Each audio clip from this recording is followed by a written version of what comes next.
When we think of an AV system, it's easy to focus on the endpoints, the displays, the microphones, and the speakers. But what ties this all together? And how does a signal get from source to destination without degrading along the way? That's where signal management systems come in.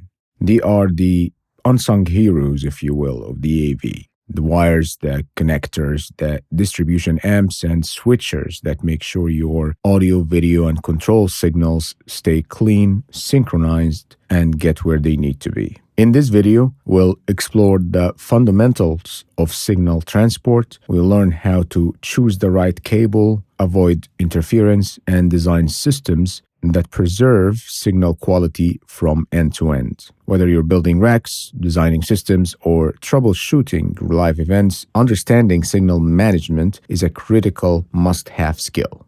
Here is what we'll cover in this video. We'll talk about the difference between wire and cable and why this matters.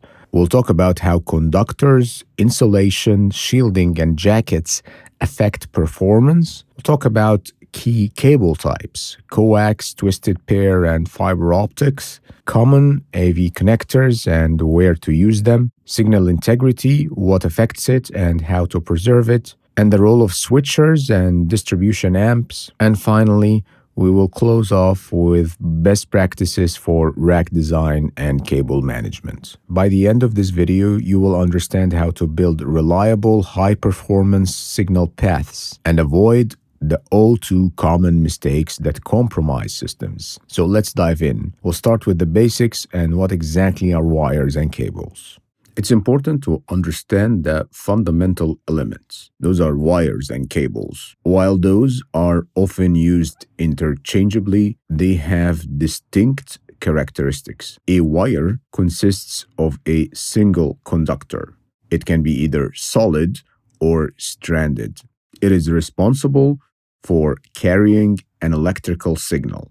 In contrast, a cable comprises multiple insulated wires bundled together, often with shielding to protect against interference. Each cable component plays a crucial role. The conductor transmits the signal, and insulation prevents unintended contact between conductors, and the shielding guards against electromagnetic interference. And finally, the outer jacket provides physical protection from environmental factors. Some common cable types in AV systems include coaxial cables. Those feature a central conductor surrounded by insulation and shielding. It's commonly used for video applications. The twisted pair cables, those comprise pairs of insulated wires twisted together. These are ideal for reducing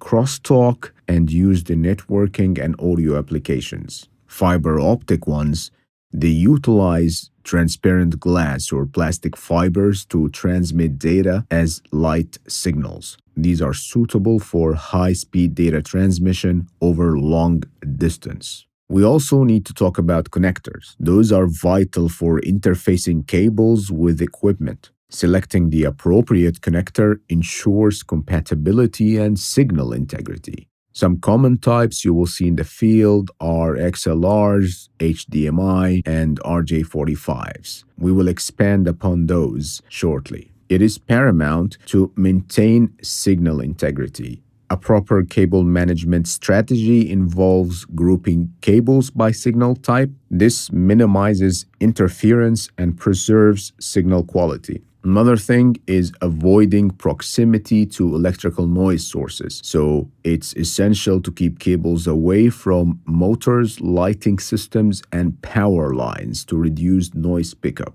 And of course, read the specifications to adhere to distance limitations. Be mindful of the maximum recommended cable lengths to prevent signal degradation.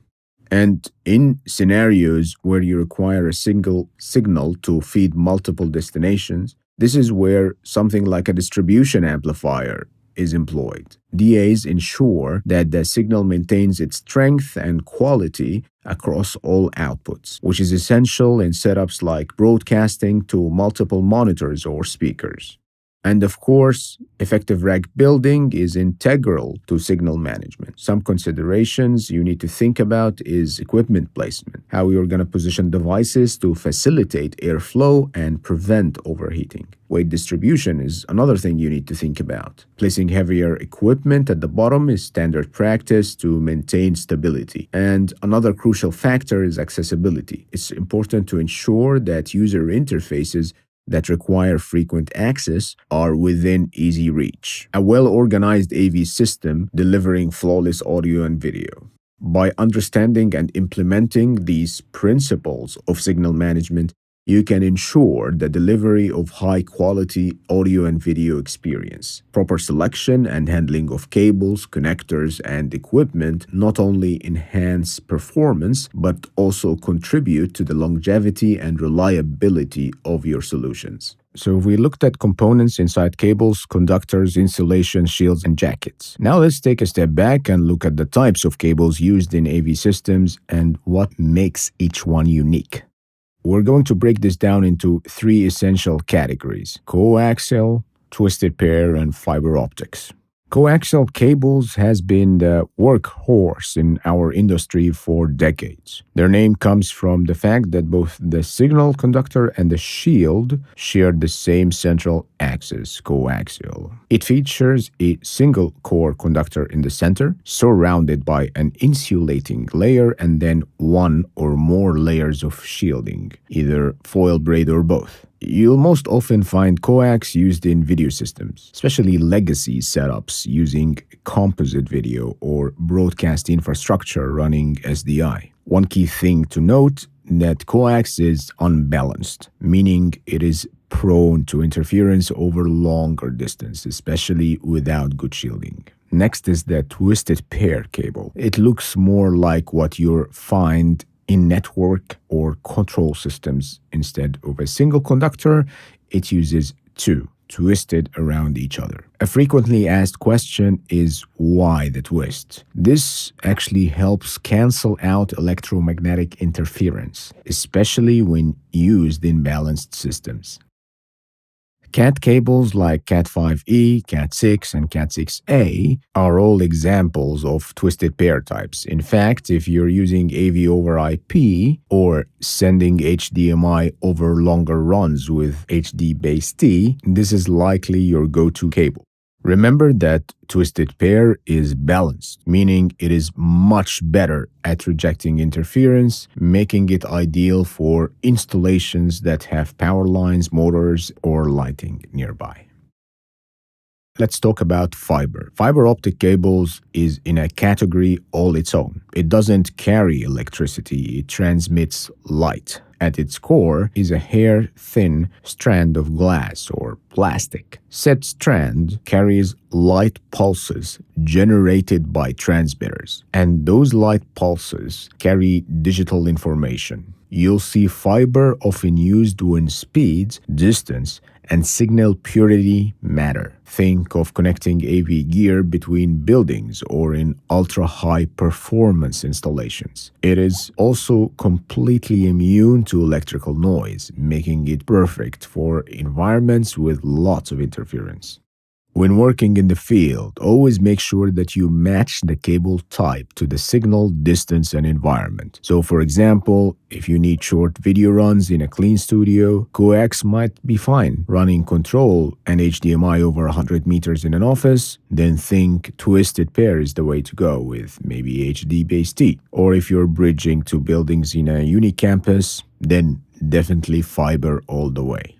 Each cable type plays a role in the AV signal chain, and by understanding their structure, performance, and ideal use cases, you can make smart decisions that keep your system clean, reliable, and future-ready. In any AV system, it is not just about the cables, it's about how those cables connect. And that's where connectors come in. A connector may seem like a small part of the signal chain, but if it's poorly chosen, improperly matched, or damaged, it can become your weakest link. So let's break down the most common types of connectors, how they work, and where they are used. A connector is the interface that allows a signal path to continue from one cable to another or from a cable into a piece of AV gear. Connectors are designed to be rugged, reliable, and in some cases, highly specialized for a particular signal type, whether it's audio, video, data, or control. So let's break this down by category, starting with audio. XLR is a 3-pin balanced audio, mic, and line level connector. It's common in pro audio systems. It locks in place, it's very secure. Another common type is the quarter-inch. There are two variations of this, TRS or TS. It's often used on instruments, patch bays, and some speaker lines. The mono version is TS, or it's short for tip and sleeve. The TRS is the stereo or the balanced version. It's short for tip, ring, sleeve. Next, we have the 3.5 millimeters. It's often found on consumer gear, laptops, headphones, and mobile devices. Another version in consumer electronics is the unbalanced analog audio one. It's called an RCA. It's common in home theater and consumer video stuff. And finally, the speak-on. There are few variations of this, NL4, 2, and 8. This is the common one for connecting loudspeakers and amplifiers. It locks in and handles high power. Video connectors are many. HDMI is an all-in-one connector for digital video, audio, and control. It's very common in consumer and pro AV setups. It supports 4, 8K, many resolutions. It can carry Ethernet, and of course, it supports HDCP content protection. A common one you will find in personal computers and laptops is the DisplayPort or the mini DisplayPort. It carries video and audio. It has higher bandwidth than HDMI in some formats. Another common one, which I would consider legacy right now, is the DVI. It is used in some computer systems and some older distribution systems. An older one, which is you're unlikely to see, is the HD15 or the VGA. It's analog video. It's completely phased out or slowly being phased out. You can find it in very old laptops and projectors. The BNC connector, this is a coaxial twist lock connector for composite video, SDI, and synchronization. It's quite robust and it's the de facto connector in broadcast applications. Next is the F-type. This is threaded coax connector for RF and antenna signals. It's common in cable TV and satellite systems.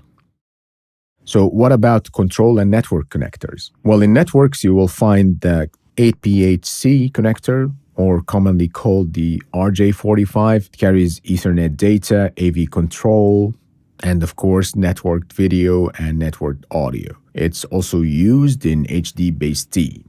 Another common one in control systems is the DB9, or sometimes called the serial. It carries RS-232 control protocols, and it's still used for integration with legacy AV devices. Common one we see in our personal devices is the USB Type A, B, and C. This is for control, firmware updates, AV over USB, and charging. Type C, of course, supports video. It's called USB-C alt mode, data, and power. It carries all three in one connector. And of course, the captive screw, Euroblock or Phoenix. This is used for permanent installs in audio and control. The wire is often inserted and held by a screw, and it's very good for custom installs. Just by knowing what each connector type looks like, you can troubleshoot or plan a system more effectively. Make sure you use the right connector for the job, so don't ever substitute a connector without confirming compatibility and impedance.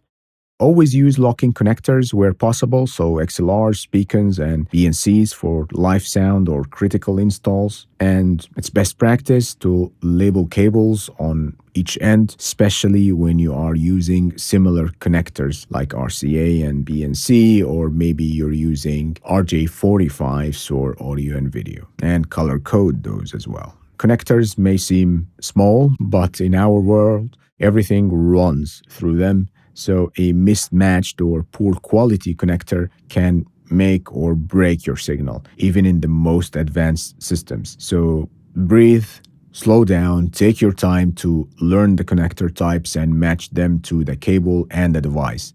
And of course, don't forget appropriate termination techniques. In our industry, it's not about sending a signal from point A to point B. It's about making sure that the signal gets there clean, strong, and uncompromised. And that is exactly what signal integrity is all about. Let's break down what can go wrong with signals as they travel through a system, and how to design and install with integrity in mind. So, what is signal integrity anyway?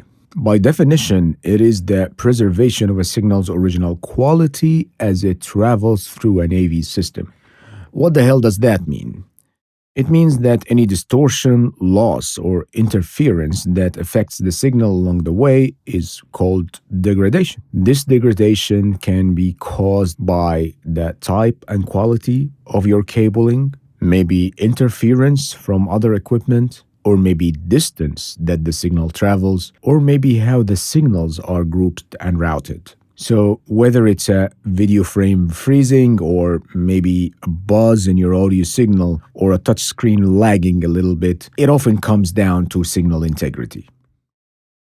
So let's say you have two cables running side by side, one carrying a mic level audio signal and the other carrying power to a motor. That power cable radiates electromagnetic fields that can induce noise into the adjacent audio cable. Said noise might sound like a hum, buzz, or crackle, and it's especially noticeable in analog audio or composite video. Even within the same cable, tightly packed conductors can interfere with each other.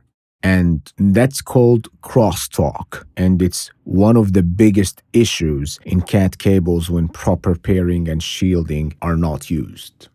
Another thing to keep in mind is capacitance. This occurs whenever two conductors are separated by an insulator. In a cable, that insulator might be plastic. However, electrically, think of it like a storage device for electrical charge. Too much capacitance over distance, and your high-frequency signals, like digital video, for example, can lose sharpness or synchronization. So one of the simplest and most overlooked techniques in wiring is signal type separation.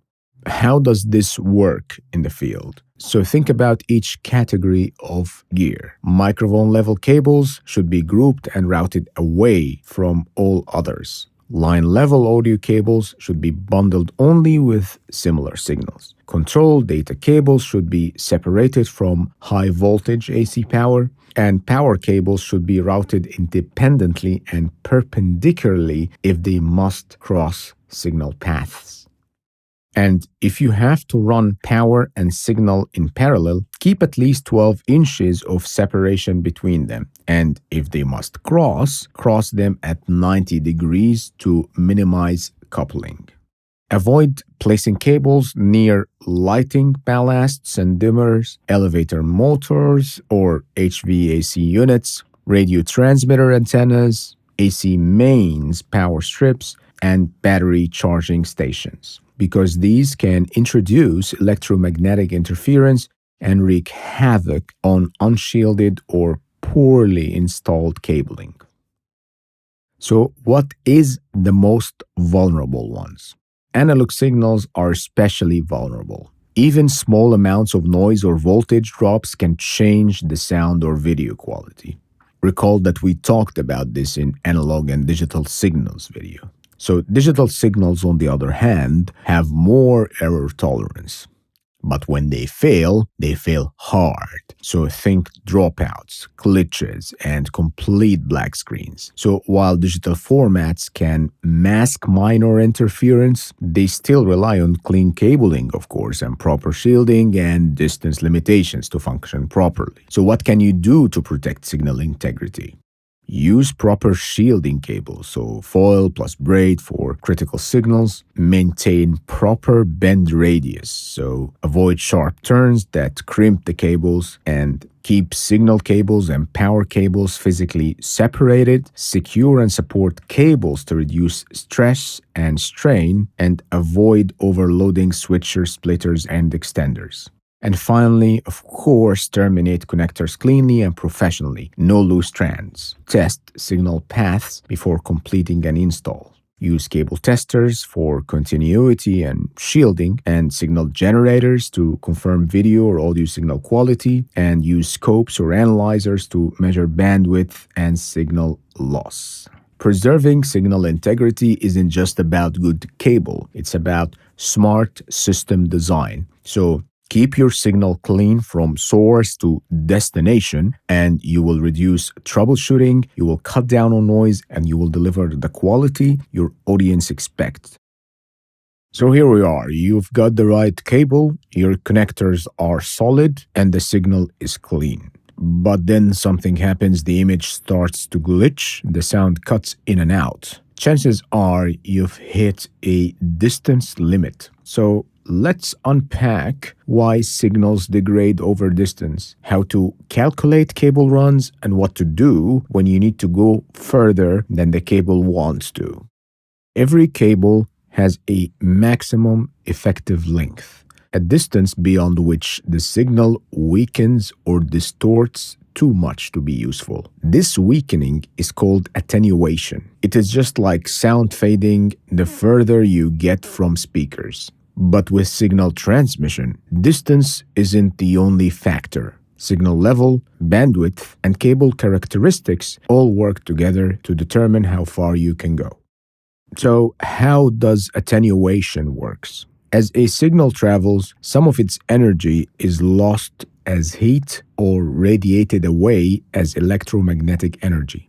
The higher the frequency, the greater the loss per foot or per meter.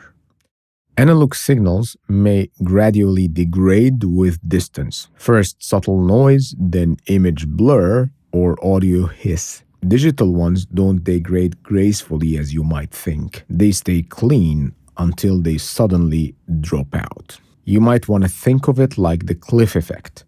When it comes to digital systems, make sure you respect distance limits. So let's take a look at a few common cable types and their general distance limits for AV signals. For HDMI, with no boost, the maximum distance is typically 10 meters. VGAs, for example, 30 meters. Balanced audio, 100 meters. Unbalanced, 6 meters. Cat5e for HD-based T is 100 meters. Fiber optic can go from 500 meters to 40 kilometers. While these are typical, it's important to always check with your manufacturer specs for exact limits, because they vary based on bitrate, resolution, and gear quality. So what happens when you go too far? With HDMI, for example, you will get flickering, synchronization loss, or total blackouts. With analog audio, the sound might pick up hum or hiss, and with VGA or HD15, you might see ghosting or blurry text or signal shadowing, something like that. If you push beyond the limit, the signal won't make it intact, and you will end up chasing ghost issues that could have been avoided with better planning. And when you've got to go further than the cables allow, you can use distribution amplifiers or DAs. They strengthen and split signals to multiple outputs. Maybe you can use line drivers or signal boosters. These re-amplify the signal mid-run. Twisted pair extenders are popular. They convert HDMI or VGA to travel over CAT cables. Maybe you could use HD-based T systems. They carry video, audio, Ethernet, and control and power over a single CAT cable, up to 100 meters. Or you could use fiber optics for ultra-long distances and high bandwidth. Think 4K, 8K, and so on. And if you're hitting the limit, don't simply use a longer cable or daisy chain two together. This just amplifies the problem. Instead, use a purpose-built solution for extension and distribution. And of course, always consult the specifications for your devices. You're looking at max cable length, bitrate, resolution supported over distance, HDCP compatibility, and bandwidth limitations. To recap, distance matters. Whether you are wiring a conference room or an entire building, understanding signal limits can save you from hours of troubleshooting and a lot of wasted cable. Design your systems to stay within spec and use the right hardware to extend when needed, and always test before you walk away. If you are in a meeting room with multiple laptops, document camera, and media player, can I share my screen? Maybe all of them will say, can we play the video now? You do not want to be pulling cables in and out of your projector or display every time. And that's where switchers come in. A switcher is a device that takes multiple input signals and lets you choose which one gets sent to the output. Think of it as a AV traffic controller. It directs audio or video from various sources to the right destination, like a projector, speaker system, or a monitor. In basic terms, it takes multiple inputs and routes that to one output or more. So you might have a laptop, a Blu-ray player, and a media streamer. All will go into a one switcher. You can select which one shows up on the display with a push of a button or through an automated control. Same thing with audio switchers. You might route a wireless mic, a computer sound output, and a media player into one amplifier. Although for sound, desks are more common than an audio switcher. Haven't seen these in a while. Let's break down the most common types of switchers. Mechanical ones, those are the simplest and oldest, of course. They physically connect and disconnect signal paths using a mechanical interface, like a toggle switch or a rotary knob. They are relatively inexpensive and no power is required. They can cause audio pops or video glitches when switching, and definitely not recommended for high-res digital signals. They can also disrupt sync in video feeds. Some people call them crash switchers because they can cause abrupt image transitions or break sync. These are legacy and I haven't seen them in a while. Active ones. These switchers require power. They buffer, amplify, or equalize the signal to maintain quality during switching. They offer smoother transitions, better for digital formats, and less signal degradation. Active switchers are common in AV control systems, boardrooms, and classrooms, and live production events. And next type is a seamless switcher. A seamless switcher is designed for live production video environments. Think broadcast or live events, where you don't want any glitches or black frames during transitions. They use internal processing to buffer and sync the video frames so you can switch sources cleanly and even fade, dissolve, or cut between them. They have professional-grade transitions. They are the common type in live production and video walls, and they support effects like picture-in-picture or scaling. You might want to think of them like on-the-fly video editors that work in real time. Another one that we should talk about is a matrix switcher.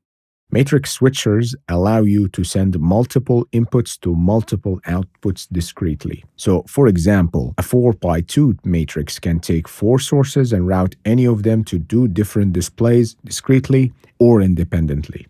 Each output can select from any of the available inputs, and these are often found in lecture halls, training centers, sports bars, conference venues, and digital signage systems sometimes. They often include features like audio follow video, EDID management, scaling, and control integration via Ethernet or IP if you like, RS-232 or buttons. How are those different from switchers or the other way around? Beginners often confuse switchers with matrices or mixers, especially in audio. A switcher selects one source at a time. A mixer combines multiple sources and blends them, so always think that way. Think of a mixer like somebody who's combining different ingredients. A switcher is just picking which dish goes on the plate. And remember, not all switchers are universal. So, of course, you must choose a switcher that matches your signal type. So, an HDMI switcher will support HDMI, an SDI one will support SDI, analog one will support maybe XLR, RCA, or digital audio will support maybe Toslink or ASEBU, and the networked one will be, of course, AVBU rather. So it's important to match sources and destinations to your switcher's capabilities. And when designing a system, always think the following: how many inputs and outputs do I need?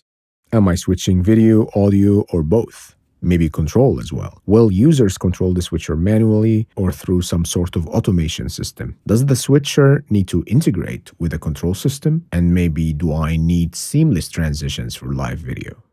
And like anything, label your inputs and outputs clearly, especially in matrix setups. It can get complex on large events. Test switching behavior before final deployment. And although you are unlikely to see those in the field right now, avoid mechanical switchers in digital video systems and use EDID management for HDMI sources to avoid resolution mismatches. And for long runs, combine switchers with extenders or HD-based T systems.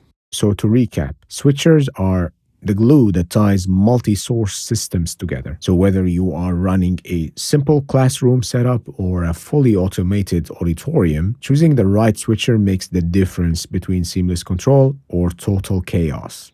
So recall we discussed distance, and imagine if you want to send a signal, audio or video, to multiple destinations without loss. Maybe it's a presenter mic feeding 10 cameras or a digital signage player sending the same feed to 8 displays across a lobby. Just splitting the cable will not work. You will degrade the signal or cause interference. That will not work at all, actually. And that's where a distribution amplifier come in. A distribution amplifier, or a DA, is a device that takes a single input signal and sends it to multiple outputs without degrading the original one. So it is a replicator of some sorts. It doesn't amplify in the sense of increasing volume or brightness. Instead, it maintains signal integrity and prevents loss when splitting the signal across multiple paths. So a clean signal copier. Of course, they are used in broadcasting, so think same microphone to multiple recording devices, maybe a camera feed to multiple displays or monitors in a control room, or feeding a digital signage source to screens across a building. Maybe also distributing background to various zones in a hotel lobby, or maybe delivering emergency messages simultaneously to PA zones and displays. So how do they work? From a high-level perspective, it's an input that goes into a buffer and then multiple equalized outputs. So each output is electrically isolated, buffered, and optimized so it can handle longer cable runs or drive more complex loads without affecting the other outputs. So this is important because simply why splitting a cable introduces impedance mismatches and signal degradations. DAs solve for that. So when selecting one of those, you are to consider the signal type, whether it's audio, video, HDMI, SDI, and so on, and the number of outputs, of course. They come in pairs, mostly 2, 4, 8, 16, and more. So maybe for audio, whether it's balanced or unbalanced, what kind of gain control it has, if it has any. Some of those let you adjust output levels, or maybe equalization and compensation that is used for longer cable runs. There are a few types, of course, some for audio, so those feed a single audio signal to multiple amps, zones, or recorders. You can find them in sound reinforcement, paging, and media distribution. They often include transformer isolation to prevent ground loops. Video ones, they send a single video sources to multiple displays. Formats are like HDMI, SDI, maybe VGA. There are some legacy ones that you don't see anymore, like composites or component. My personal recommendation is to look for a DA that can handle HDCP for HDMI. This is important if you are distributing copyrighted content. Common example of audio DAs are the press feed system. If you have somebody speaking publicly, addressing the media, for example, a politician, a football player, you want to avoid placing 20 microphones on the podium. It's a bit messy and can be unreliable. Instead, you use one or two redundant high-quality microphones, route that to an audio distribution amp, and from there feed multiple outputs to each media outlet. So the signal flow is as follows: 2 redundant microphones, audio DA, and 24 output clean isolated feeds for the press. Each feed is electrically isolated, so if one person has a short circuit or bad cable, it does not affect the rest. So a few design tips from me. Match the impedance of your DA outputs to the destination devices. Use balanced cables over longer distances to reduce noise, and always separate line level and mic level DAs. They are not interchangeable. And use locking connectors. Think XLR or BNC in mission critical systems. And of course, always test outputs under load to confirm equal levels and clarity. Apart from the live production and media and entertainment, and in large AV installations, you will find DAs that are built into digital signal processors, matrix switchers, video wall processors, and zone amplifiers. Some well-designed and advanced AV over IP systems replicate DA functionality over the network using multicast. So to recap, distribution amps are a foundational part of any scalable AV system. They let one source speak to many destinations cleanly, clearly, and reliably.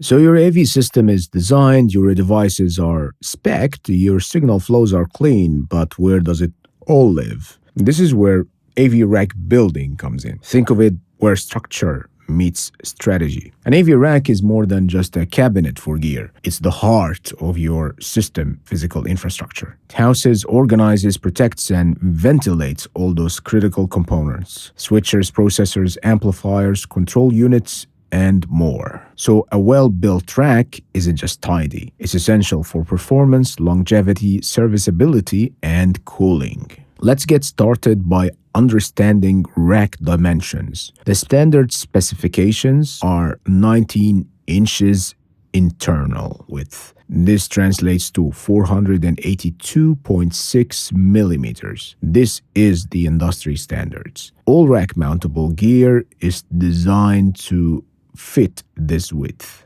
Equipment height is measured in RUs, short for rack units. 1 RU equals 1.75 inches or 44.45 millimeters. A small rack might be 6 RU or 10.5 inches tall. A full height rack, which is between 42 RUs and 48, is over 6 feet tall. The depth can vary depending on the gear. Shallow ones are great for patch panels. Deep ones are good for large amps or large servers or DSPs. So why does planning this matters? A rack isn't just an equipment shelf. It is a carefully planned and an engineered part of your AV system design process. There are a few key design considerations to think about: heat management, power distribution, user access and control interface placement, cable routing and signal integrity, and of course, serviceability and future expansion. Let's break those down one by one. Every electronic device, of course, emits heat. If it builds up, it can reduce performance or degrade components or even cause system failure altogether. Hot gear stacked with no ventilation is a recipe for disaster. It's best practice to space out hot devices and use ventilation panels between them. It's also important to install rack-mounted fans or forced air systems. Use of vented rack shelves and blanks is advised. And finally, ensure cool air flow from the bottom and exits through the top. The second key thing to think about is weight distribution and stability. As a rule of thumb, you put the heaviest gear at the bottom. Why is that? It lowers the center of gravity and reduces the risk of tipping, especially in freestanding or mobile racks. And this is especially important for amplifiers, UPS battery backups, or large DSPs or servers. For mobile ones or touring gear, always lock wheels and secure cables properly. And when it comes to user interface placement, not all gear lives deep in the rack. Some needs to be accessible, like user interfaces. So when you think about placement, place the control interfaces at ergonomic height. So that's typically between 900 mil to 1400 mil, or 35 to 55 inches from the floor. You also want to make sure that you place them where users won't block airflow or damage cables, and where interface screens or buttons are visible and reachable. How is this planned then in the field? This is where the rack elevation diagram comes in. A rack elevation diagram is a visual layout showing each piece of equipment in the rack, its height in RUs, and its front and rear connections. Designers use it to confirm equipment fits, visualize signal flow and airflow, coordinate cable routing, and plan access for maintenance. It's also your best friend during the install phase. When it comes to cable management, it's important to understand that poor cable management leads to interference, signal loss, difficulty servicing, and frustrated technicians. So it's best practice to use cable trays or lacing bars, route power and signal cables separately, and as I keep saying, use color-coded or label cables for fast identification. You do that on either end. Leave service loops for flexibility, but not so much they block airflow, and label both ends of every cable. You'll thank yourself later for this.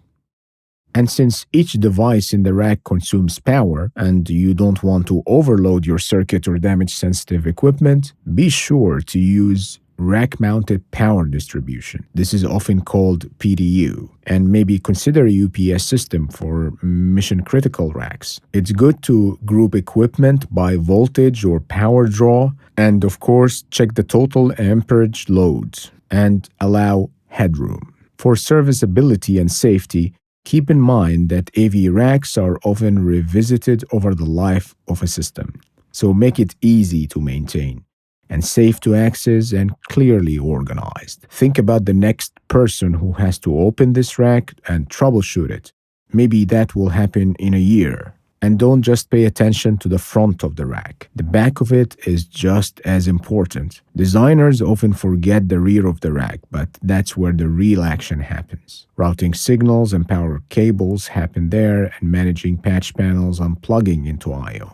A clean front but a mess in the back is a recipe for disaster. Use rear rack rails, cable rings, and cable comms to tidy things up. So while the idea of a rack may just look like a metal box, it's the spine of your system. A good rack setup keeps your gear cool, your signals clean, and your techs happy. So here is what we covered in this video. We talked about the difference between wires and cables and why this matters. We talked about how conductors, insulation, shielding, and jackets affect performance. We talked about cable types, the coaxial, the twisted pairs, and the fiber optic ones. We touched upon AV connectors and where to use them. We talked about what affects signal integrity and how to manage and preserve it, and the role of switchers and distribution amps. And we talked about best practices for rack design and cable management. That's it. Thanks for watching.